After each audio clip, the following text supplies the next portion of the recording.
I've done some crazy shit in my days, but this is a top ranking, even though it's a short hike. It is a full-on blizzard.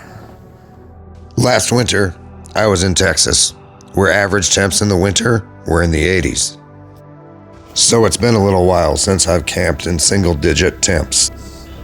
Testing our toughness when we know Mother Nature wants to fight back, and learning from the lessons she teaches us. One of which being hydration. This is my voice one day after the trip, and perhaps you can tell it's just a tad raspy. And that's simply because I didn't drink enough water. And I, like a lot of others, just don't feel really thirsty when it's cold outside. So we're hiking in. We got a shelter reserved with a fireplace and a tent site. So we're going to be dispersed between tents, hammocks, and Dave will be sleeping in the shelter tonight. But it's going to be a real hootenanny. We got some good food, some good people, and despite the temperatures, it's going to be a good time.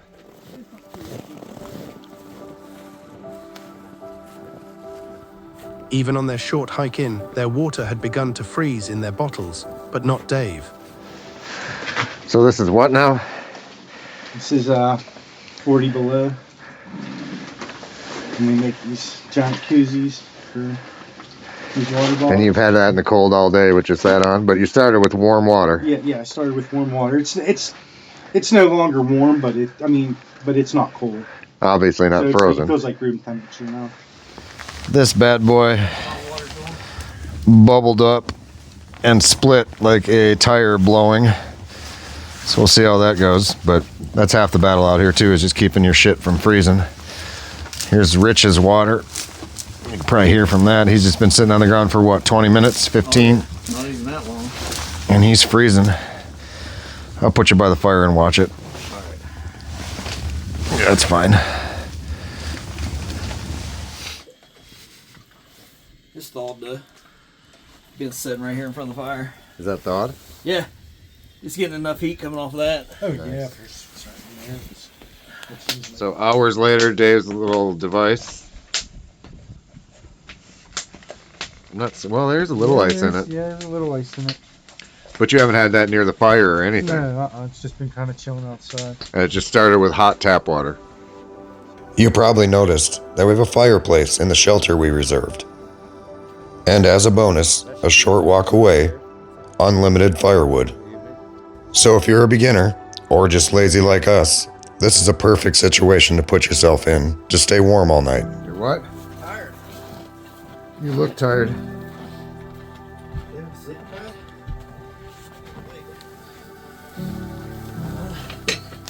We're getting drowned out. But it's cold as shit. And you're not hearing any of this because my microphone's laying right here on the goddamn ground. So once again, here we are. Obviously at camp. Right over here is the shelter, which Dave will be sleeping in. And it'll kind of be the communal hangout spot. I have a 15-degree hammock tonight. Rich has got his 0-degree Dutchware Hellbender. And I have a underquilt protector and a sleeping bag liner that Ben and I made this week. It's not a Hilltop X product, not even close right now, but just something we're playing around with to see if we can add a little R value, because it's going to get down to single digits tonight, and I have a 15-degree setup all the way around, so fingers crossed I stay warm. And I have found that superior gear hammocks, at the very least, have always gone below their comfort rating, so I'm not super worried. Worst case scenario, I get naked and crawl into either Rich's hammock or into the shelter with Dave, which would be a treat for both of them. I'd say we'll end up in a pile underneath a bunch of down. Yeah. I should say I'm wearing this battery operated coat that I received from a company. I won't even give them credit by naming their name, but it has been absolutely worthless. On high heat, I couldn't even feel the elements. I have tested it at home, and it did feel really warm when it was like 40 degrees outside, but I don't even feel it on high heat out here. And beyond that, I made an agreement with them to receive their product for free and maybe talk favorably about it if it did work. But unfortunately, they were a bunch of jerks. And they commented on my YouTube videos that I wasn't making my video fast enough and threatened to blackball me in the free gear realm, etc. I won't complain for very long. But needless to say, they were kind of a crappy company to work with, so I'm not going to show off their product, especially since I'm out here at 10 degrees and not even feeling the heated jacket working. We're going to go with the low and tight tonight. So I've mentioned it already, but we are expecting a significant amount of snow throughout the evening. In the Waynesburg area where I'm from, they're talking 8 to 12 inches. Up here, it could be even worse. As a matter of fact, we didn't even really know that there was already 6 inches of snow on the ground where we're at right now, obviously. We do this for fun, believe it or not, and so far it has been a blast. Yeah, we love punishment. Well, that's some good news. My steak went in pretty easy. I guess overnight, I would say, if I had to guess, maybe 4 or 5 inches, and then it's supposed to be like full-on apocalyptic blizzard tomorrow. So we're far more scared about getting out of here than we are about sleeping in these elements. It's more about driving home. Brr is all I have to say. I was spoiled in Texas last winter, so this will get me back to my good old Minnesota, South Dakota roots, I guess. My penis is probably about 3/4 of an inch right now in flaccid length, in case you guys are wondering. Maybe you can see me waving this above the tarp, I don't know.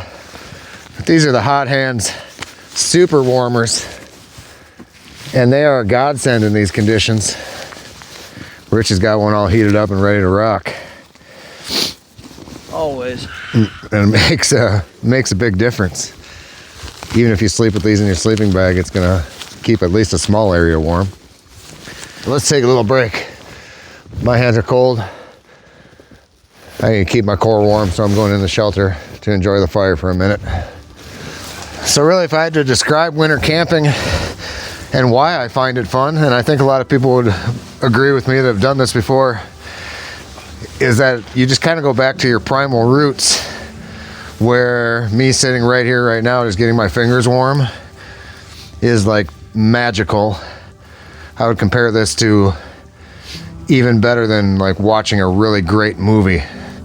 Like just the simple fact that you can get warm is a fucking delight. Yeah. I don't know how else to say it, but yeah, that's what's fun about it, is I guess just the pursuit of warmth and going back to, like I said, your primal roots. Like, it's not about entertainment so much as it is like finding pleasure in just simple comfort, like a little fire here.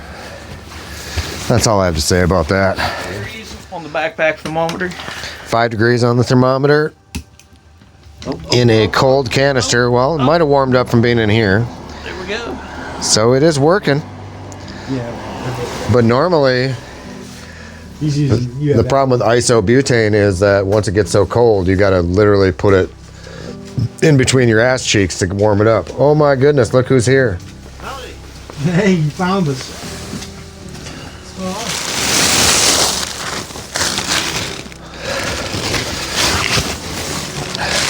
The weather, I'm cold. I am cold, so tonight should be interesting. Especially if a blizzard rolls in, so I'm gonna buckle down the hatches with the winter doors and kind of just do everything I possibly can to add any warmth that I can muster up, I guess. Contrary to most dietary recommendations, consuming mass amounts of calories before bed is recommended in cold temperatures.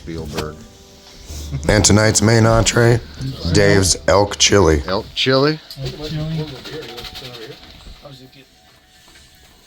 Elk chili with beans in it. Thanks, Dave. Yeah, no problem. Delicious. So one of the things about backpackers is you will see all types of drugs on trail. Rich, what do you got there? Some flaxseed, some vitamin D3 doxy, And Synthroid. I've never heard of Synthroid, but it sounds addictive as shit. It's for your thyroid. And Ben's gonna do a line over here. I'm gonna do some. This is a cord I threaded.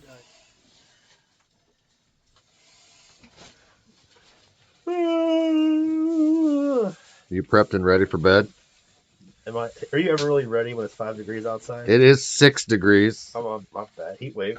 Get my sunscreen out before I go to bed.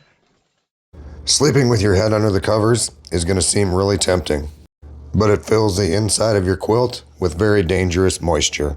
Been a fun night. Had some delicious chili. And now it's time to attempt to go to bed and warm up. Good night, everyone.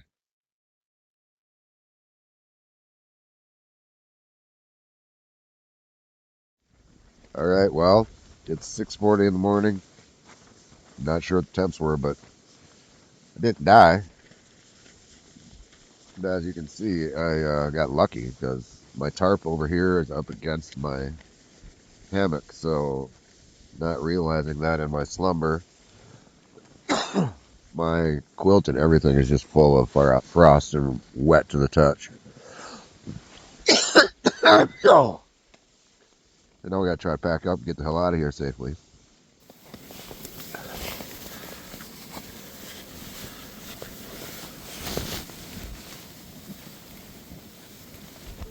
Like everything's blue. You don't need a flashlight. This is a big his name's Bob, and he's a big. About 4 degrees. 4 degrees.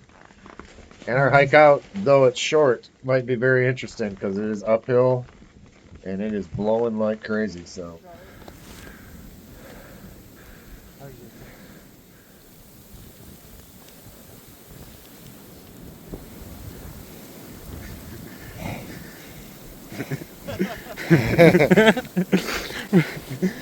Just fall already. That's how you do it. What do you think, bud? I'm having a blast. Once we got to the top of that slippery hill, it was pretty easy going. But most importantly, it was one hell of an adventure.